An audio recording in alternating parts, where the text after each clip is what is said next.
Okay, good day mga Karsop. Good day mga ka-Bigman. Big man, rolling tayo in 5, 4, 3, 2, 1. Okay mga Karsop, ngayon no face reveal vlog, episode 10 po tayo, no. Dito may tatalakayan tayo, nakafocus lang tayo dun sa mismong topic natin na tatalakayan, okay? Ngayon mga Karsop, ang topic natin ngayon is ano ba talaga yung importance ng silicone oil? Talaga bang importante siya? Talaga bang nakakatulong siya? No? Kailangan malaman natin kasi mapapahamak tayo. Mapapahamak ka pag hindi ka talaga gumagamit ng silicone oil. Tulad na lang nung mga ka-airsoft natin na nadali nung mga nakaraan, no? Kasi ganito yan. Sa tingin ko lang, while discussing nung nakaraan, tingin ko hindi sila nakikinig.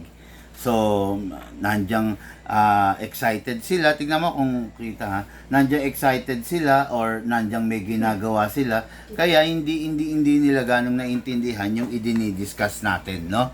So, ayun. Ngayon ito mga Karsop, ngayon ito, makikita nyo rito, dalawa tong hawak ko. Dalawa to.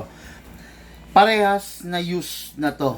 No? Okay, ito is a 2-month-old juice. Okay? 2-month-old juice, ginagamit to ni Lucas sa everyday firing niya, sa pagpa-practice niya, ginagamit niya to, equipped to with a silicone oil. Okay? Kung ano yung upgrade nito, ganun din ang upgrade nito. Ito namang nasa left ko, ito yung unit na, sabi mo rolling, ito yung unit na binili sa atin 3 days ago. Bali ito mga Karsop, no? Ginamit lang to ng 3 araw. Itong unit na to, huwag kayo malilito. Itong unit na to, ginamit lang ng 3 araw. Okay? 3 araw na dire-diretso, 3 araw na straight na naglaro, talagang brutal. Okay? So in short, itong unit na to talagang heavily used. Okay? Ito, ginagamit na ni Lucas to for the past 2 months, no? So, itong unit na to is same na batch na dumating. Okay? Ito, syempre, alam mo naman si Lucas, dahil nga natuturuan naman natin, alaga. No? While this one is hindi na alagaan, ito is napabayaan. Okay? Ayan, mapapansin nyo, medyo may kalug-kalug na to. Okay, napabayaan siya, no? So, kaya pag, in short, napabayaan, hindi na alagaan, hindi nalagyan ng mga silicone oil, hindi talaga siya, naalagaan. Okay? So, ipapakita ko sa inyo, ito.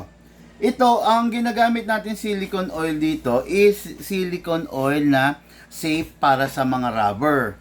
Safe para sa mga ABS plastic. Kasi pag hindi tayo gagamit ng silicone oil, number 1, yung unit natin, yung wear and tear, ma-advance. Pag gumamit naman tayo ng silicone oil na hindi compatible sa kanya, sa unit, sa airsoft, yung unit na airsoft is anong mangyayari? Lulutong yung mga o-ring, okay? I-discuss ko sa inyo ngayon, ipapakita ko sa inyo yung unit, okay? Number 1, mga airsoft, ito kasi ang magazine natin. Ayan, kung makikita nyo, yan ang magazine natin. Ayan, katulad nito, ABS plastic to, itong ibabaw. Okay? Ngayon, yung bulb ng mga magazine natin, may mga o-ring to. Actually, ito, kung di ako nagkakamali, meron 2 pirasong o-ring dito.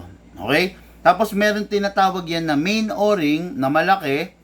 Okay? Then merong o-ring na naman tong valve na maliliit. Meron tong 3 piraso, 1 piraso, at saka 2 piraso. So ito hindi naman to o-ring pero rubber to. Okay? Rubber to na siyang dumadampi doon sa nozzle. Ito yan, ganito yan mga Karsop po. Kung mapapansin nyo, ito yung itsura ng nozzle. Merong square type dito. Ayan. Yan, nagtatrabaho yan ng ganyan. Ayan, yan. Okay? Kung merong bala rito, itutulak nito. Ayan yung loading nozzle. Ayan, itutulak niya. Okay, maglalabas ng bala. Okay, yan, ganyan ang forma niyan. Ganyan ang datingan niyan. Okay? Yan, nakaibabaw yan dito. Ganyan. Parang madilim. Yan. Ganyan ang pormahan yan, ha? Yan. Okay. Ngayon, syempre, kung gagamit tayo ng o-ring na hindi compatible, ang tendency, ay ng silicone na hindi compatible, ang tendency, itong rubber na to, titigas to. Pag ito tumigas to, magiging sungaw yung pagbibigay niya ng hangin. Okay? Kaya importante na yung ginagamit natin silicone oil is fully compatible sa airsoft. Kasi ang airsoft, maraming components na ABS plastic at rubber. Okay? Pag ito, nalagyan to ng mga hindi compatible na lubricant like WD-40, like mga ibang silicone oil, magbi-brittle to, titigas to. Pag tumigas to, hindi na siya makakapag-supply ng maayos na hangin, na solid na hangin, dito sa nozzle natin. Okay? Ayan, ganyan yan, ha? Ganyan ang laro niyan. Ayan, ayan. Ayun, okay. Okay? Ayan. So, let's begin. Itong unit na to, sabi ko nga sa inyo, is a 3-day-old lang. 3 araw lang tong ginamit. Ang nangyari, nasira na agad. Okay? Pakita ko muna sa inyo yung sira niya. Ang sira niya, ito. Pag nilagay mo yung magazine, ikakasa natin, ilalak natin to manually, hindi na siya sasabit. Ayun. Kita nyo? Ayan. Dumudula siya. Yung normal, ganito. Kasa natin, ilak natin. Actually, kahit nga hindi mo na itulak ulit. Kasa natin, pusa siya mag-open slide. Diba? Ayan na. Pero, dahil nga ito, nasira na, hindi na siya nag-open slide. Bibitawan ko. Wala, ayaw na niya. Ayan, kailangan itutulak mo. Okay, then, pag inalis ko itong daliri ko, wala. Okay? So, busted na to, sira na to. Okay, ayan. Ngayon, ito na. Buksan natin. Bali ito, mga ka-airsoft, dinonate na lang, no, nung ka-airsoft natin. Hindi niya na ipapagawa, hindi niya na ipaparepair, kasi unang-una, wala na rin siyang interest dito. Kaya ito, dinonate na lang. 3-day-old lang to, ha, mga ka-airsoft. Ipapakita ko sa inyo yung itsura ng unit na hindi nilagyan ng silicone oil. Okay? So natin, ganito para pala i-dismantle ang shadow. Okay? I-rest muna natin. Push back. Ayan, push back. Pagka push back mo, hold mo lang. Okay, ito, meron ritong, ayan, meron dito. Okay, na itutulak mo, itong part na to. Tutulak mo lang. Tulak mo, ayun, yun. Pag tinulak mo to, okay, manually, aangat to. So, iangat na natin totally. Ayan, yung slide stopper to, mga airsoft, ha. Kung makikita nyo yung slide stopper niya, hindi na ubos. Remain pa rin. Okay, kasi lubricated yan Ito ang naubos sa kanya. Ayan, ayan nawala na to slide stopper, push forward nyo na. Yun. Okay, ayan, push forward. Okay. Ang nasira sa kanya is nabilog, nawalan ng gatla, no? Kung tawagin ito. Makikita nyo, ito yung itsura ng unit na hindi inalagaan ng silicone oil. Ayan, makikita nyo, ubos tong part na to, Dito kasi sumasabit yung mismong slide stopper, naubos to. Okay? Mapapansin nyo rin, ubos to, itong part na to. Makikita nyo lang na malapitan, hindi na siya even, hindi na pantay, no? Medyo pababa na to, itong linya na to, ito. Ayan, lapit ko, ayan, makikita nyo, di ba, ubos siya, di ba? Ayan, makikita nyo yan, ayan, ubos yan, ayan, okay. Ipapakita ko sa inyo yung 2-month-old na unit, yun nga, yung ginagamit ni Lucas, na naaalagaan naman sa silicone oil, sa tamang oil. Ito yun, okay? Itong unit na to. Ayan. Para lang ma-compare lang natin, okay? Ayan. Okay, alisin natin to. Dito natin ilalagay yung mga sa gamit ni Lucas dito. Okay, dito. Atras natin. Yan, dito. Para hindi maghalo. Ngayon, pasok natin to. Ayun. Okay. Tatabi muna natin to. Dali Tabi natin tong nasira. Ayan, dito. Okay. Kung mapapansin nyo yung ginagamit ni Lucas, ayan. Okay? Ayan So, matino siya. Yung wear and tear, hindi present. Kumpara mo ron sa hindi naalagaan ng silicone oil, pansin mo look kayo, no? Naubos. Di ba? Ayan. Yan ang difference. Okay? Yung naaalagaan ng silicone oil versus sa hindi naalagaan ng silicone oil. Yan ang difference. Kayo na po ang humusga. Ayan. Ayan Okay?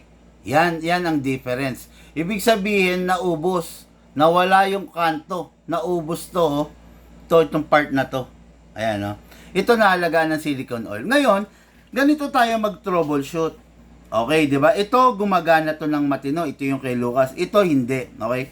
Ngayon, para malalaman natin, pagpapalitin natin. Ito yan Okay, ito yung kay Lucas. Okay, ito slide stopper. Ayan Okay. Lahat to matino. Ito yung nasira na. Itong part na to So, subukan natin. Kasi baka sa slide stopper lang ang problema, di ba? Subukan natin yung slide stopper ni Lucas. Gamitin natin dito sa kabila. Okay? Sige. Pasok natin to. Ganyan rin lang ang pagbalik mga ka-airsoft Slowly, dahan-dahan lang. Hindi naman kailangan magmadali. Tapos, ito yung sinasabi ko sa inyo yung slide stopper ni Lucas. Ito yung gagamitin natin, okay? Ayan. Pasok muna natin. Okay. Ayan na. Ngayon, the moment of truth, tignan natin kung mag-open slide siya. Ayaw na rin. Ayan Pag binitawan, bumibigay na rin siya. Ayan. Okay? Ayaw na rin. Okay. Ngayon, ibig sabihin, hindi yung slide stopper ang problema. Okay? Ito yung slide stopper ni Lucas. Ngayon, para makasigurado rin naman tayo. Para makasigurado tayo, subukan din natin yung slide stopper nitong nasirang unit na 3 araw lang dito sa unit naman ni Lucas. Okay? Yan. Pakita lang rin natin. Dali Okay, yan. Ito, dito to dito sa unit na to Susubukan natin dito kung gagana, okay? Sinubukan natin to, yung slide stopper ni Lucas dito, hindi siya gumana. Ngayon ito, tignan natin, slide stopper dito kung gagana.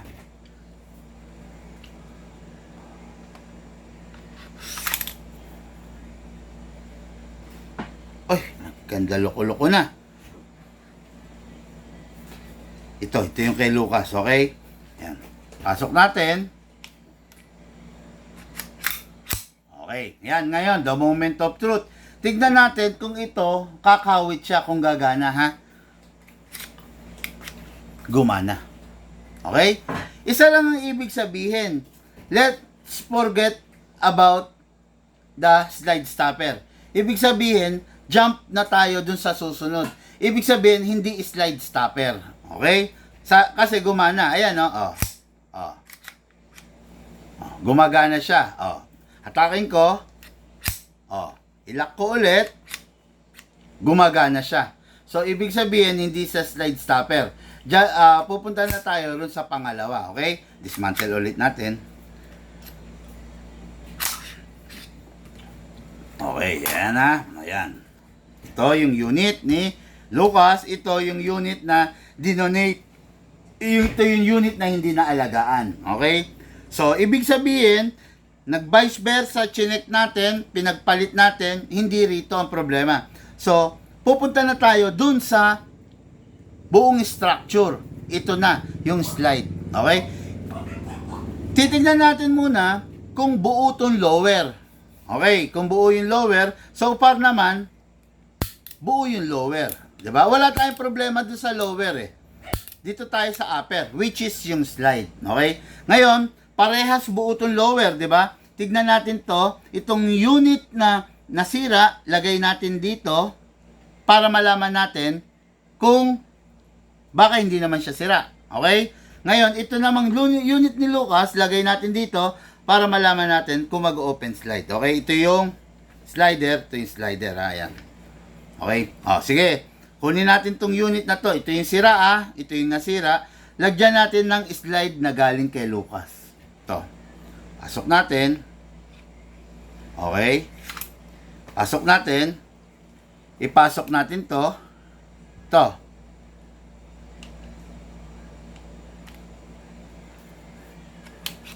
Okay, mga karsapa, ito yung original na slide stopper niya, ha. Ito yung slide stopper ni Lucas, eh. Okay. Kasa natin, ilock natin, yun. Gumana. Okay? Gumana yung slide ni Lucas.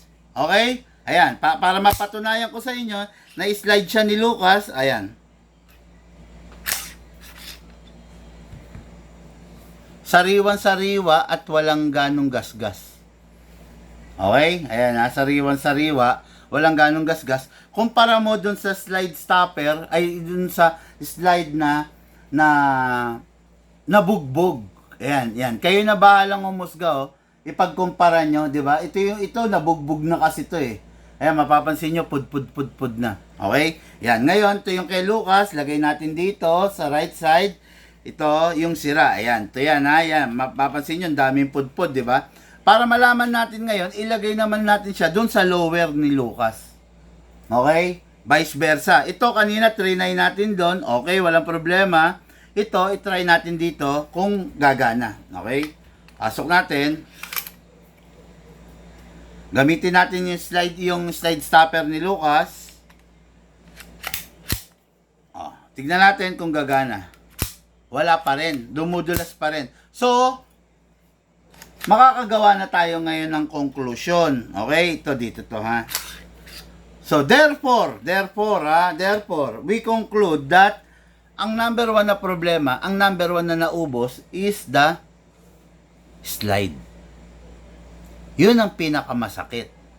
Slide. Kung merong pinakahuling masisira sa unit, yun ang slide.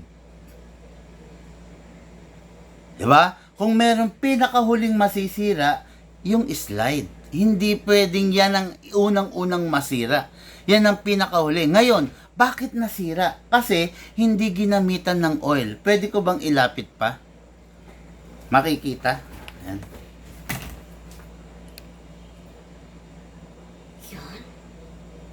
Kita maliwanag? Ayan. Ayan, di ba? Masyadong namaltrato, masyadong hindi naalagaan. Yan ang problema, Ito, kung mapapansin nyo to, ito, yan, kita? Maliwanag? Kung mapapansin nyo to, ito yung angle na pumipigil sa slide stopper. Dito kumakawit yung slide stopper natin. Ito. Ang problema rito is nabilog na. Ayan na, hindi na siya letter L. Okay? Para na siyang letter V. Victory na. Hindi na siya letter L, which is dapat letter L yan. Para sasabit sa kanya to.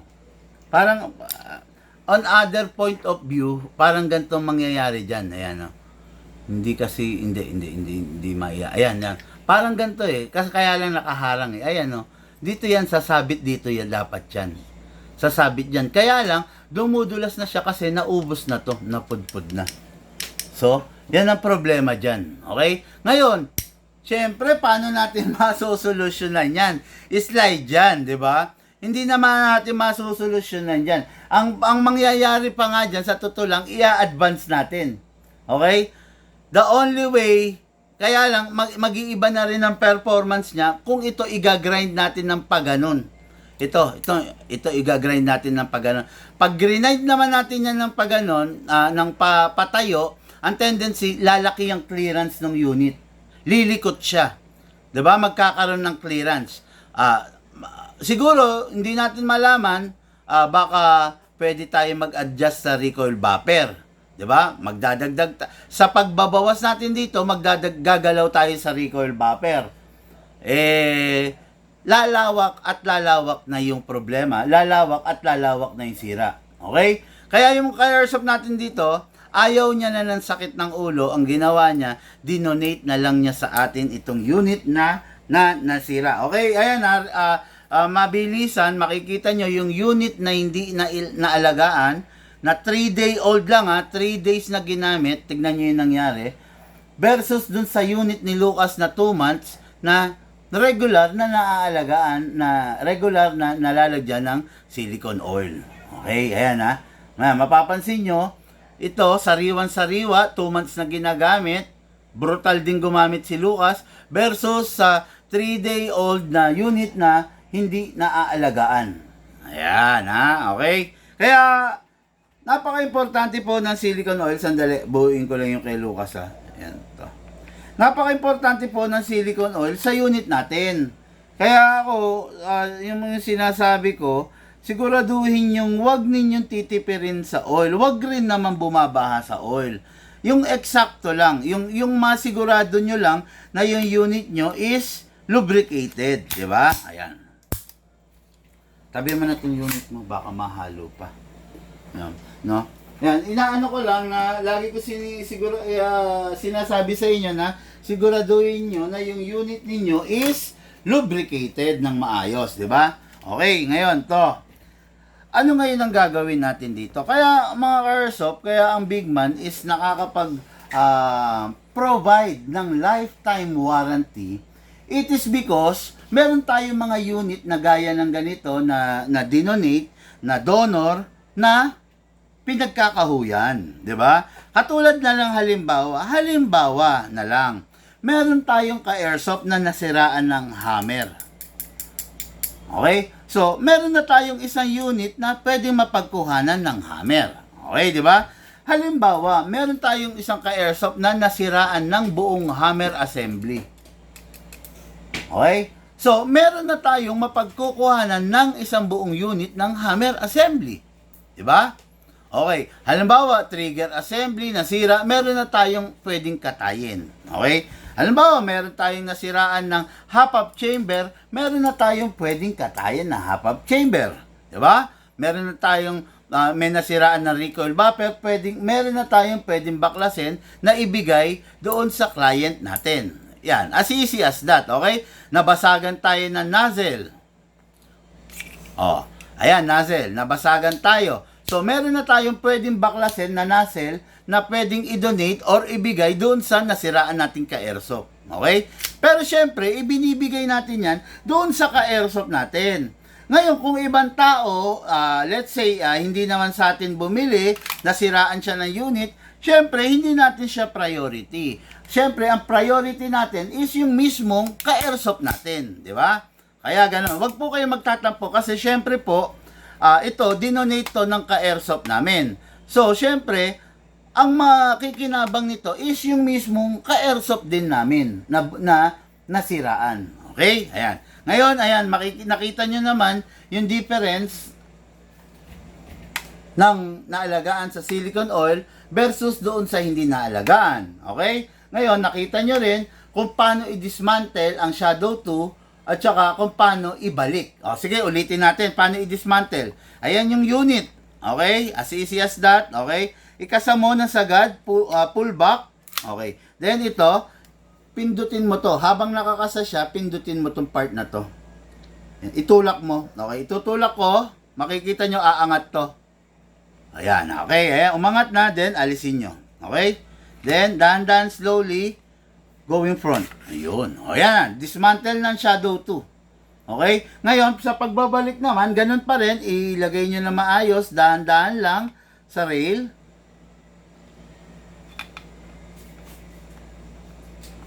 Okay. Ayan. Dahan-dahan.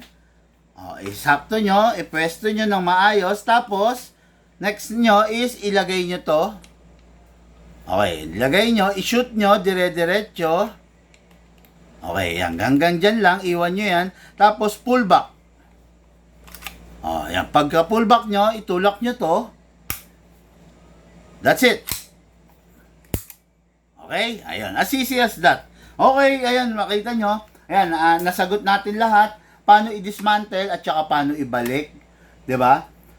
Then, ano ba yung kadalasang pagkasira ng airsoft? Ayun na, nasagot na natin. Hindi tama at hindi paglalagay ng silicone oil. And lastly, nasagot natin kung nakita nyo naman kung gaano kaimportante ang pagsisilicone oil sa unit. So far, nasagot natin lahat. So far, naibigay lahat natin ng tama, no? Ngayon, kung meron kayong mga tanong, feel free mga ka-airsoft. Ako, sa totoo lang, itanong nyo na, no? Kasi, mas matuto po kayo. Okay? Ayan. Napakaganda ng unit, kaya lang, kahit anong ganda niya, kahit anong high-end, basta hindi po naalagaan,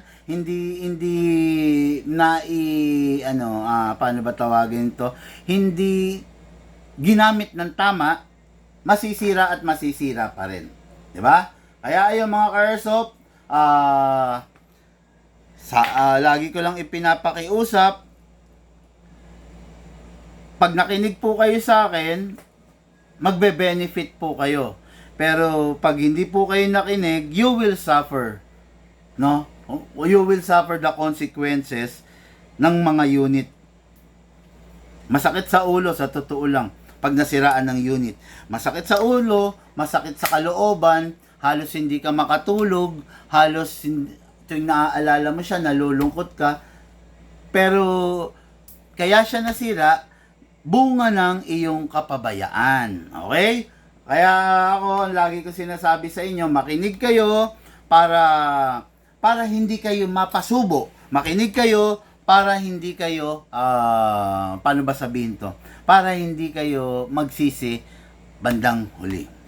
Sayang yung unit, isa sa pinakamatibay, isa sa pinakamaasahan, isa sa mga pinapangarap ng bawat airsoft player, nasira lang sa loob ng 3 araw. Naubos, napudpod, nakalbo yung unit ng ating ka-airsoft. So, wala na to, ready na to for part out, ready na to para kakahuyin na lang, no?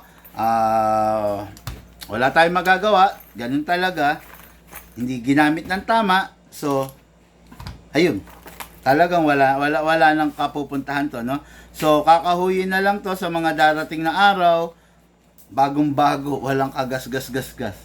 Kaya lang talagang hindi siya naalagaan, hindi tama ang paggamit sa kanya. So, kakahuyin ka na lang, CC Shadow, the everyman's dream, the Shadow 2. Okay, for katay na, no? Okay mga airsoft, so kung wala na po kayong tanong, maraming salamat sa mga nag-view ng ating No Face Reveal Vlog Episode 10. Okay? So, wala na po tayong magagawa doon. Talagang ganon. Okay, good evening po sa inyo, sabi ni Bray Losabia. Hello, Sir Bray Losabia. Tapos,